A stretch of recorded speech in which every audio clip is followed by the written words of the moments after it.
Welcome to this episode of The Wisdom of Paramahansa Yogananda, brought to you by Self-Realization Fellowship, where each week you can receive inspiration and guidance from Paramahansa Yogananda's Kriya Yoga teachings.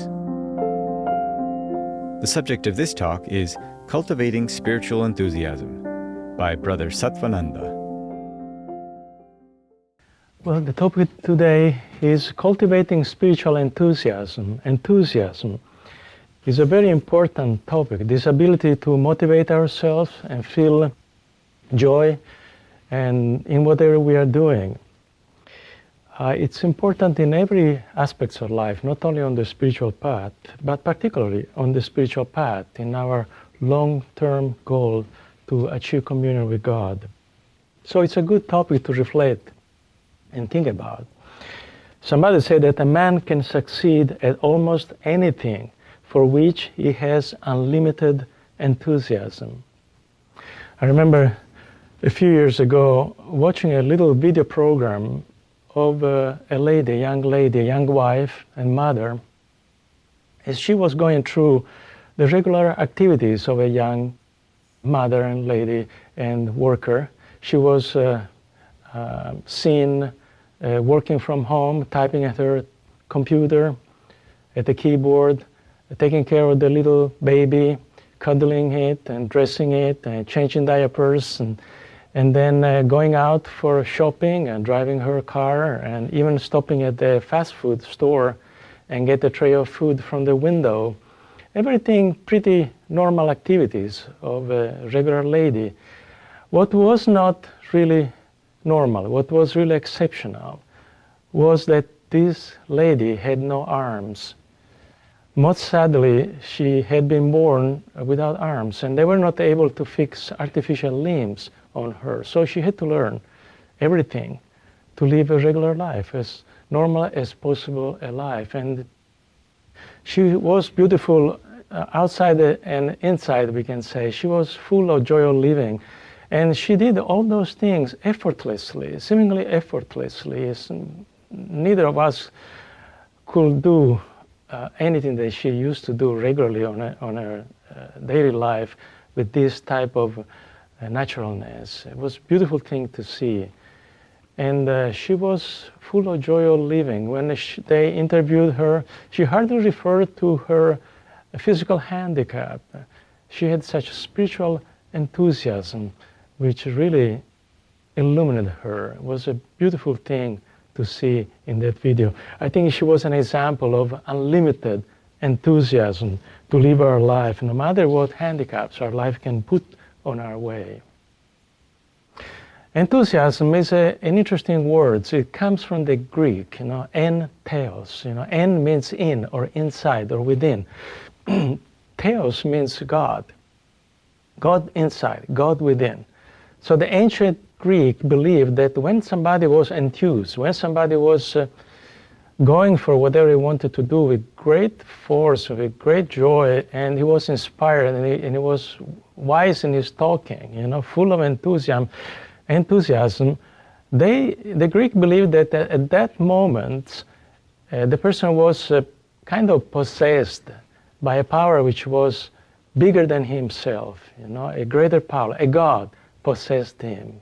So he had this God within empowering him to do what he wanted to do.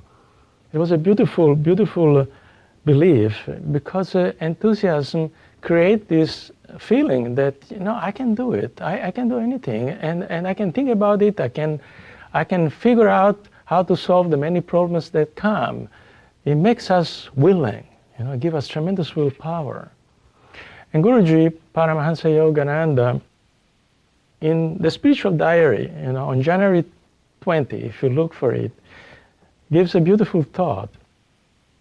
He said, when you are unwilling to perform a task, you are tired from the beginning.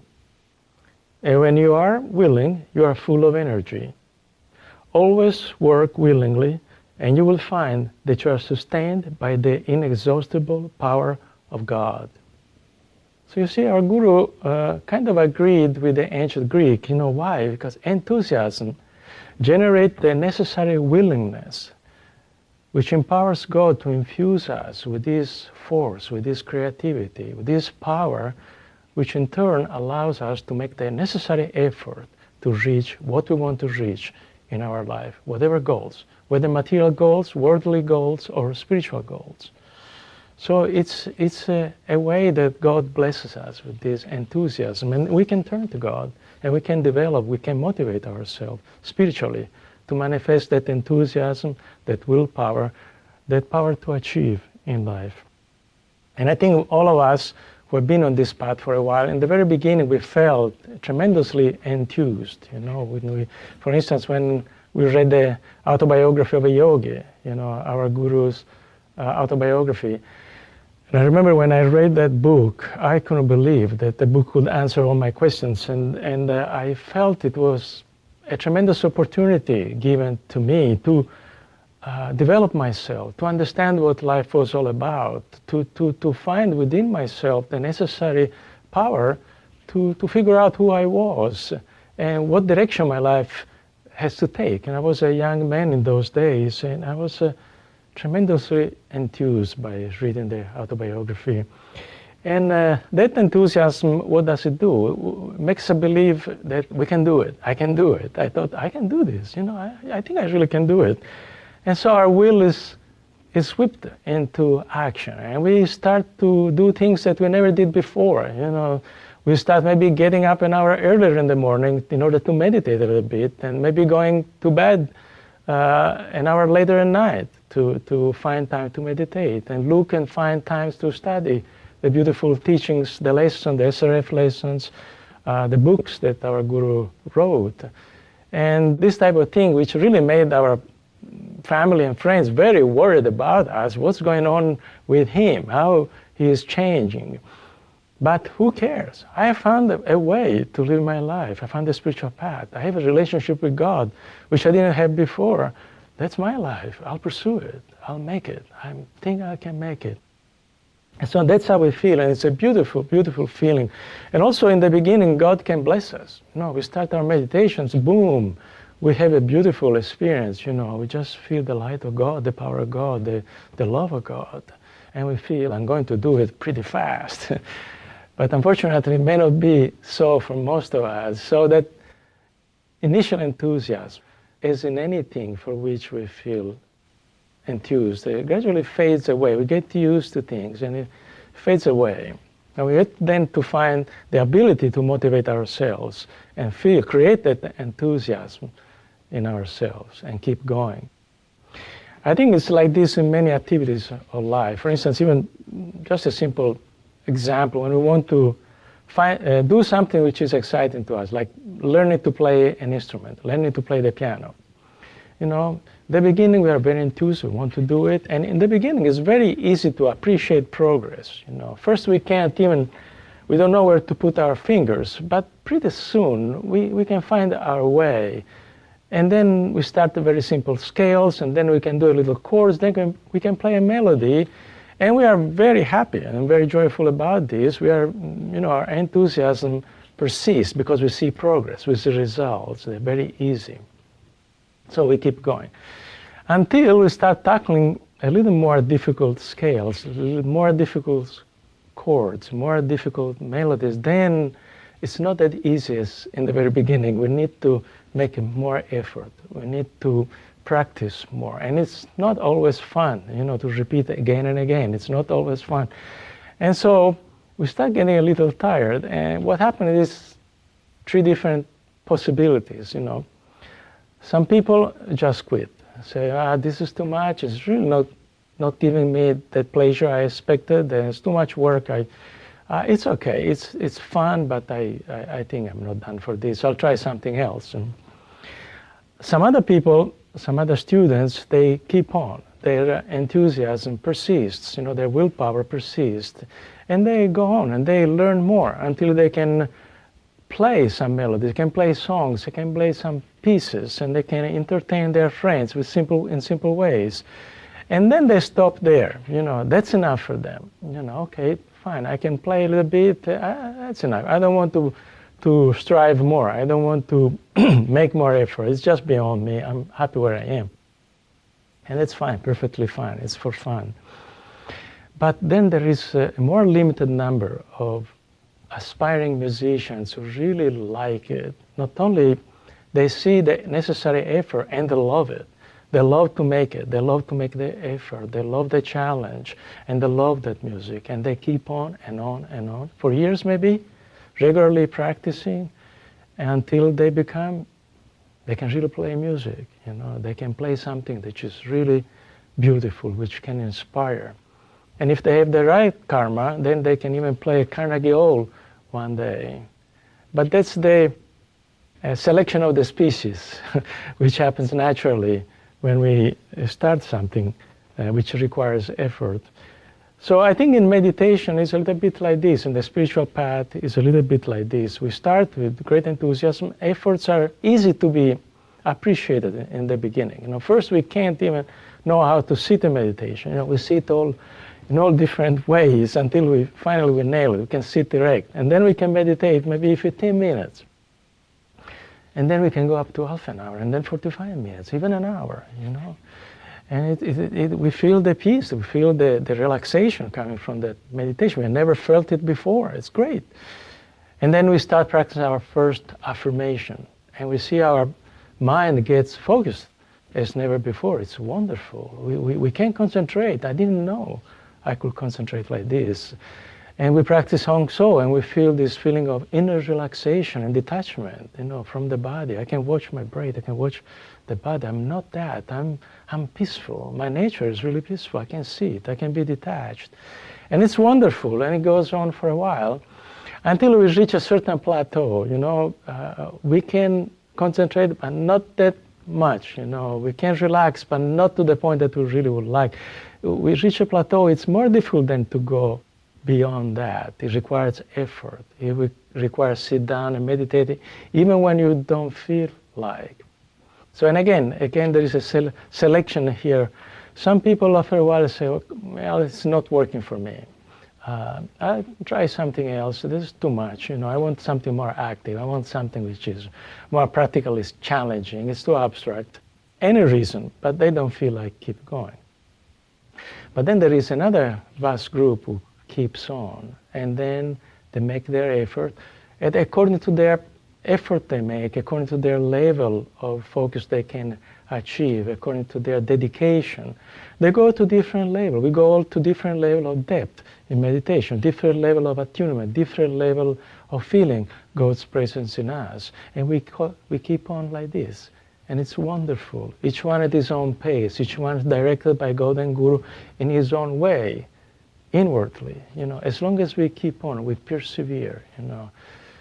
And then among these, there will be those few who just, like a shooting star, they can go up and feel God, and such like great holy saints, like many that we know about, like the Dayamatas, the Miralini Matas, and our own Guruji.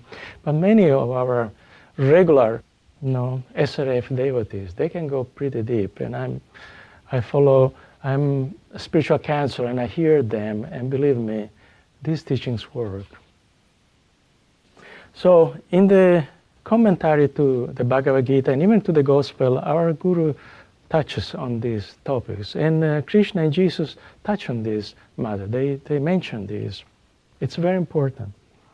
For instance, in the Bhagavad Gita, and this is from God Talks with Arjuna by our Guruji, Shri Krishna says, among thousands of men, perhaps one strives for spiritual attainment.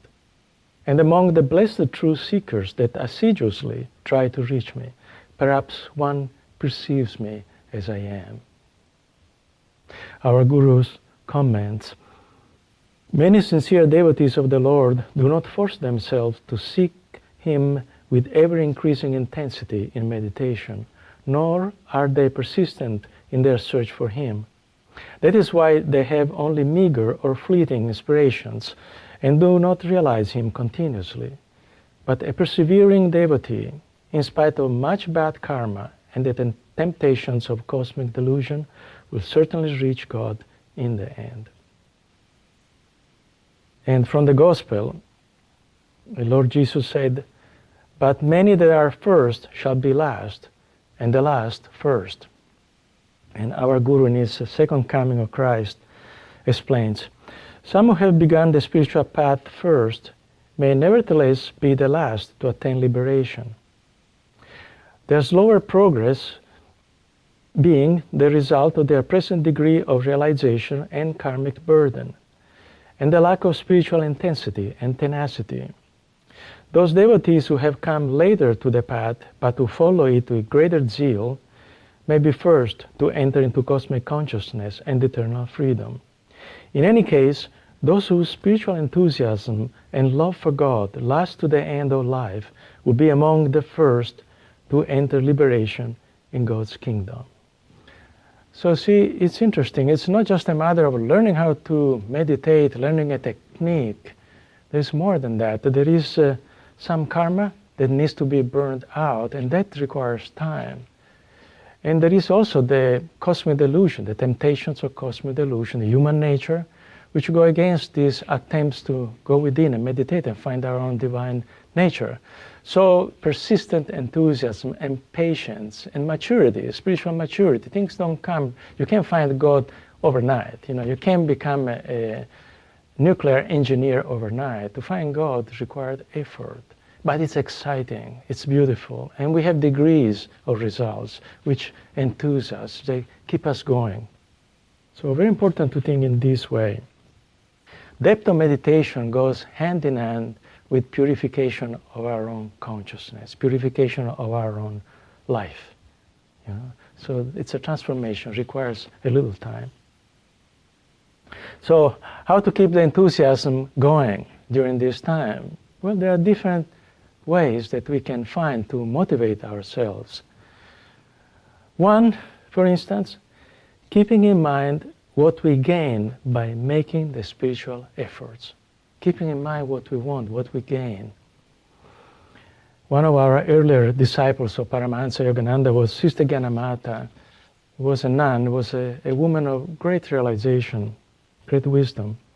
And in a letter to a disciple, she gave this advice: see nothing, look at nothing but your goal, ever shining before you. See nothing, look at nothing but your goal, shining before you. We need to keep this goal, the spiritual goals in front of us. What do we want? Why do we meditate? Why do we sit down? Why do we do this self-discipline? Well, first of all, we want God. We want to overcome delusions. We have suffered enough in this life. We have enough of duality and joy and sorrow and ups and downs and light and darkness, We want God. We want love. We want joy. Joy that doesn't depend on external. We don't want happiness which comes today because something happened in life good. And then the good is taken away by life, and then we become depressed again. We want to find that element of peace and joy which is part of our true nature in God. That's our nature. God created us joyful. Somehow we lost it. We lost that in the way, but it is there waiting for us to be pulled out, brought to surface. We want to become wise people, certainly wiser than we are. We want to develop understanding of who we really are. What are why God did create us? What am I supposed to do here with my life? We want to know that. We want to understand ourselves. We want to understand other people. We want to look through the difference that we may have with other people and find the common element, the common love that we can share. We want to look beyond people's defect and see the good in them and appreciate them and love them unconditionally. We want to become like those saints, who invested their life in these pursuits and found God. We want to be like them. And last but not least, we don't want to let our Guru down. We want our Guru to be pleased with us, with our effort. We don't want to quit. He's invested so much in us with blessing, with strength that He gives us, more than we realize. We want to give back to Him. So we need to keep these goals ever shining before us, and keep pursuing them, Somebody said the evil in man is that they forget. We don't want to forget. Sometimes when we are going through a hard time, somehow we forget, we don't see these things. in front of our eyes. We need to recollect them. A good way also is to keep a little journal of all the blessings that we find in our meditation. Sometimes we have a very good meditation. We can see a little light. We feel the great peace. Sometimes we sit down in meditation, we are worried. We are afraid, anxious about something. And then at the end of meditation, we feel courageous, we feel brave, we feel calm again. Take a little paper, write down this blessing, what happened to us. Or sometimes we feel happy and we feel God's presence. Sometimes we have a beautiful dream, spiritual dream, which is very uplifting and reassuring.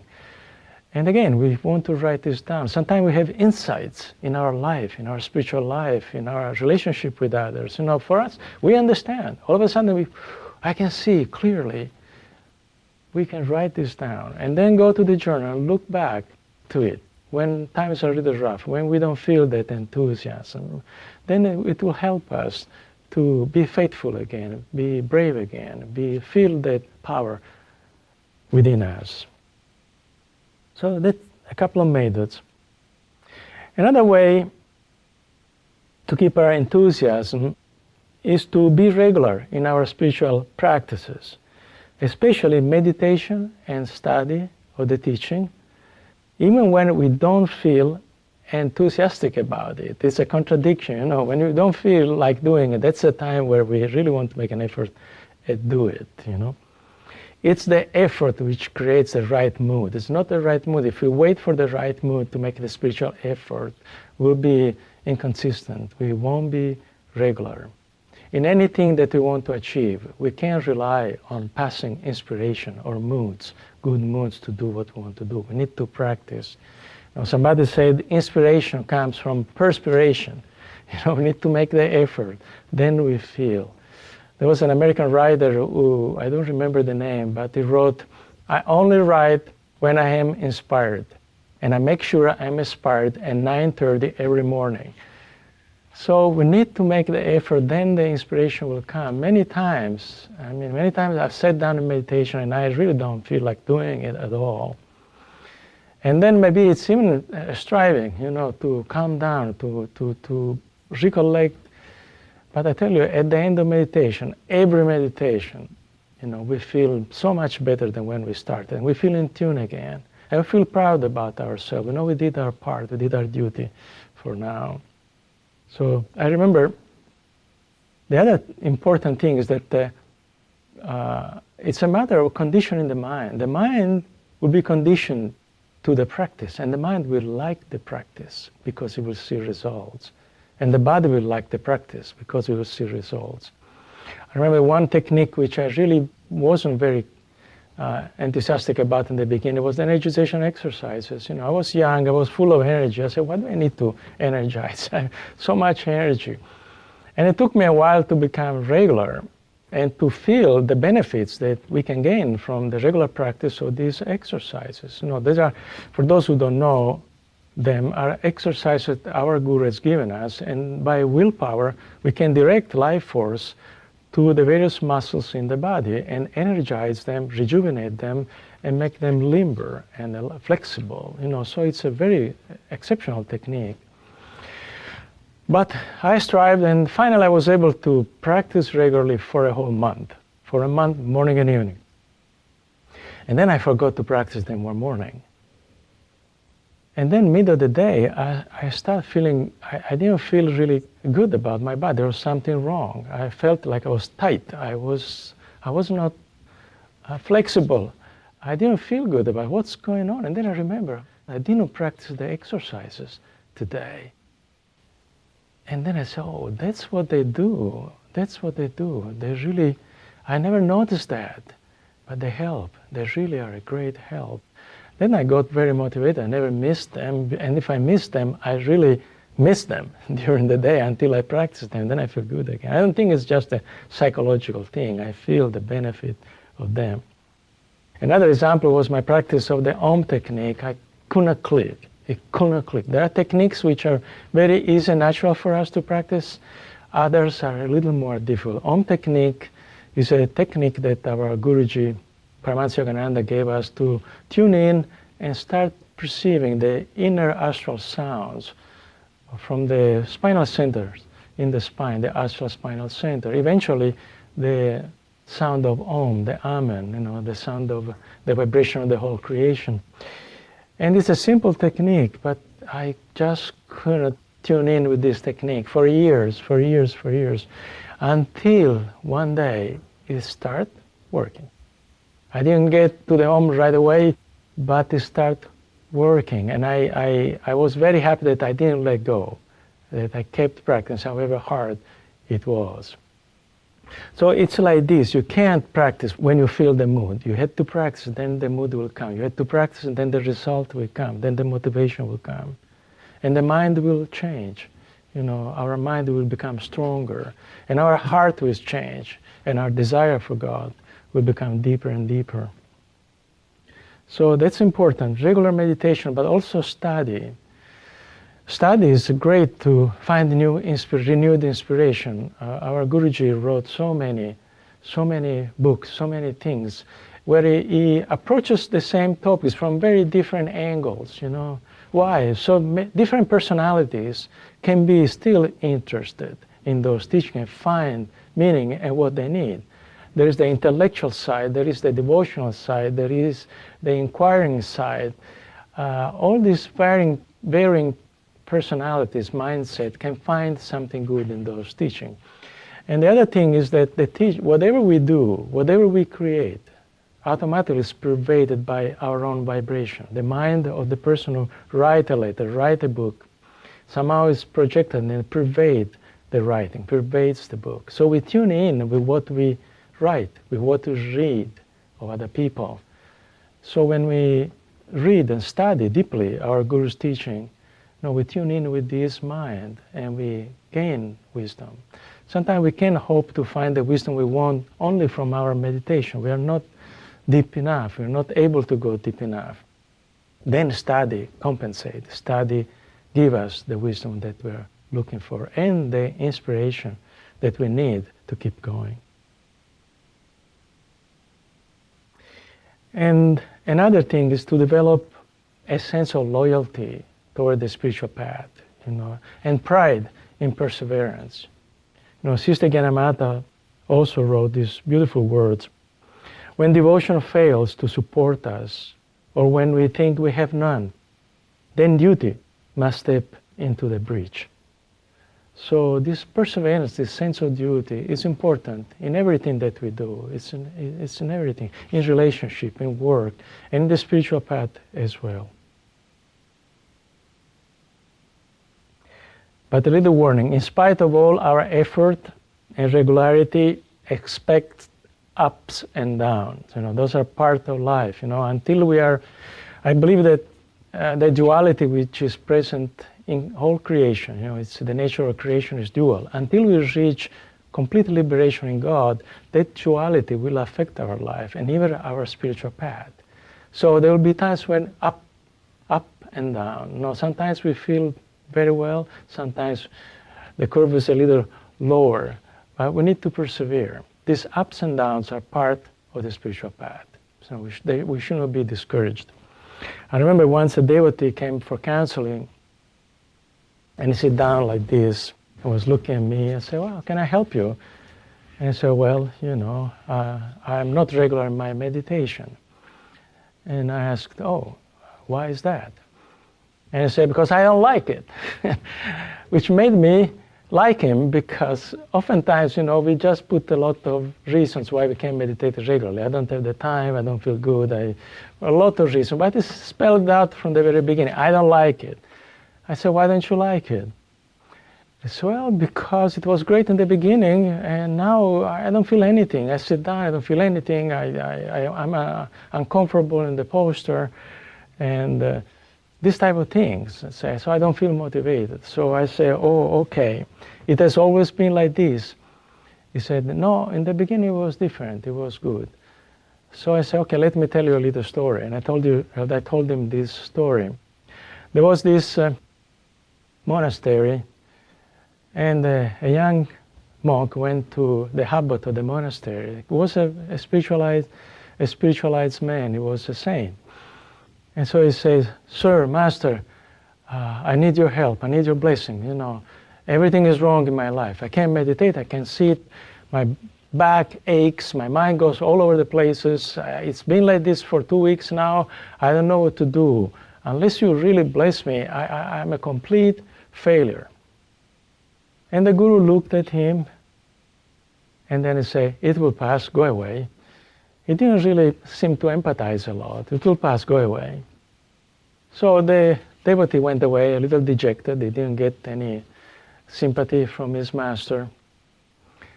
But then 2 weeks later, he returned to him and said, "Master, Master, I want to thank you for your blessing. Everything has been great since I spoke with you. I can meditate, I can go deep, the body doesn't give any problem. Thank you very much."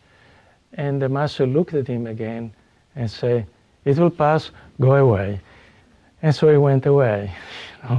So that's to exemplify that we need to accept, as in everything else in life, there will be ups, there will be downs. But this doesn't mean that we are not going forward. We're going up and down while we're still going forward. We're still going forward. We're still going forward. The process of change in ourselves, of improvement, is still going on, even if we may not be that much aware of it. It's a journey. The spiritual path is a spiritual journey, and it's a wonderful journey. You had to cross through so many different landscapes.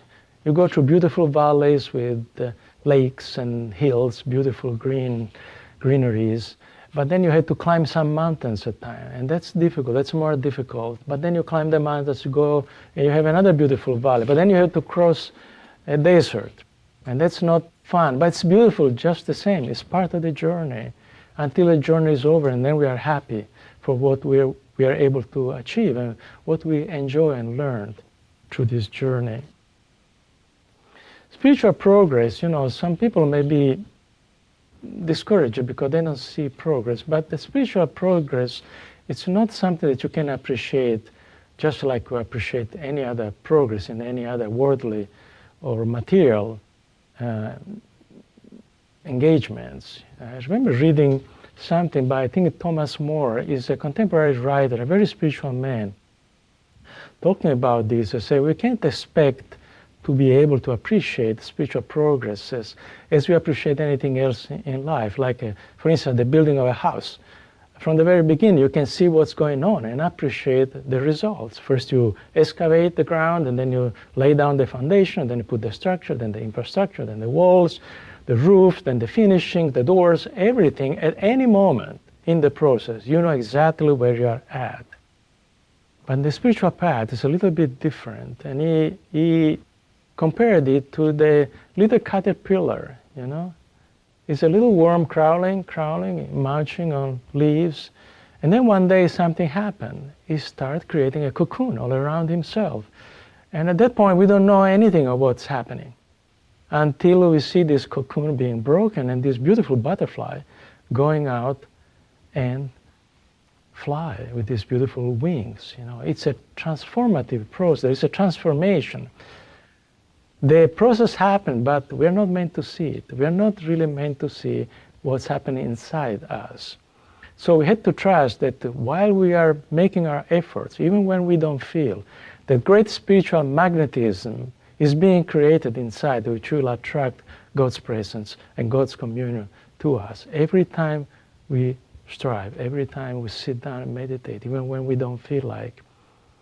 Our Guru put this in other words, very beautiful too. And I'm reading from Sayings of Yogananda, this beautiful little book with lots of wisdom inside. He said, "Do not expect a spiritual blossom every day in the garden of your life. Have faith that the Lord, to whom you have surrendered yourselves, will bring you divine fulfillment at the proper time. You have already sown the seed of God aspiration. Water it with prayer and right actions. Remove the weeds of doubt, indecision, and lethargy. When sprouts of divine perceptions appear, tend them with devotional care. One morning, you will behold the flower of self-realization." It's beautiful words, It's a transformation. It's not just learning a technique. Our whole being needs to be spiritualized, Our whole bad moods, bad habits needs to go away. It takes time. But the beauty in yoga, and in Kriya Yoga in particular, is we have techniques, so we have plenty of teachings to tap when we need enthusiasm, when we need inspiration, when we need knowledge, when we need practicality. We have tremendous resources that can help us all along the way. So I close with this little quotation of our Guruji, which is, to me, gives a lot of motivation. To coax God to give himself takes steady, unceasing zeal. Nobody can teach you that zeal. You have to develop that yourself. You can take a horse to water, but you cannot make him drink. Yet when the horse is thirsty, it seeks out water with zeal.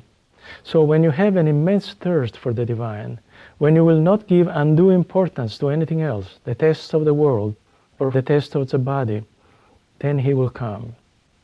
Remember, when your heart call is intense, when you accept no excuse, then he will come. Another quotation. To a devotee on the right path, spiritual unfoldment is as natural and as unnoticed by him as his breathing. Once a man's heart is given to God, he becomes so deeply absorbed in him that he scarcely realizes that he has solved all of life's problems. Others begin to call him Guru. In astonishment, he thinks, what? Has this sinner become a saint? Lord, may thy image be so bright on my face that no one will see me, only thee.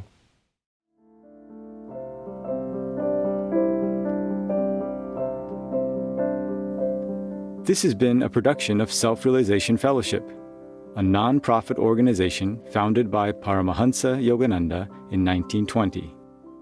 For more information about Self-Realization Fellowship and Paramahansa Yogananda, please visit yogananda.org.